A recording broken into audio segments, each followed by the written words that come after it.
Good evening everyone. I am now going to demonstrate how to fold a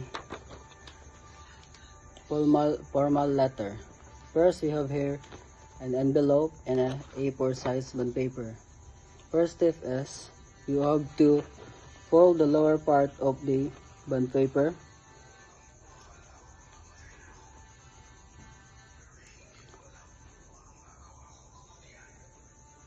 Then you need to align its both sides of the bond paper,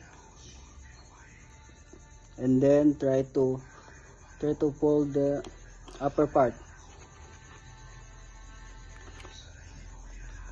Wait,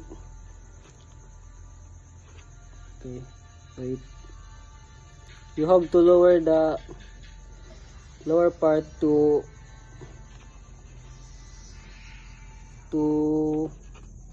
get a 1 to 2 inch clearance for the lips of the paper. When you think it's good or okay, we need to lower.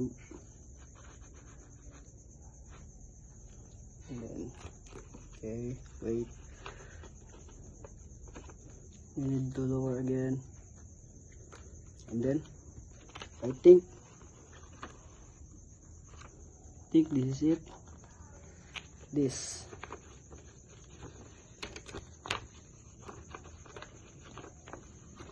It's okay. When it's final,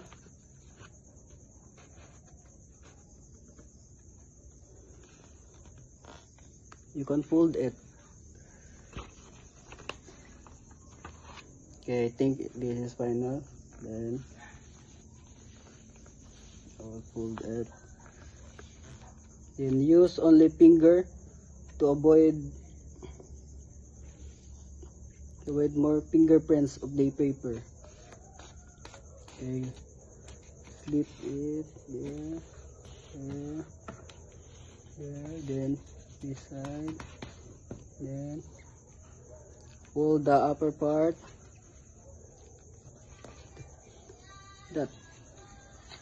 This is the lips of the paper. Okay, fold. Okay, fold it thoroughly.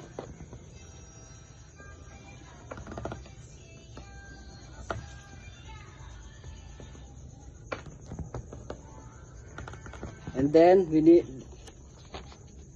will try to put it in an envelope.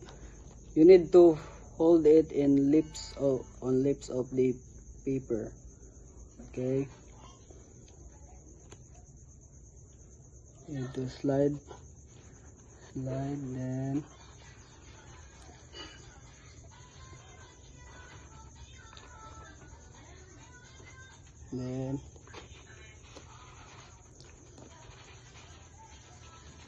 up.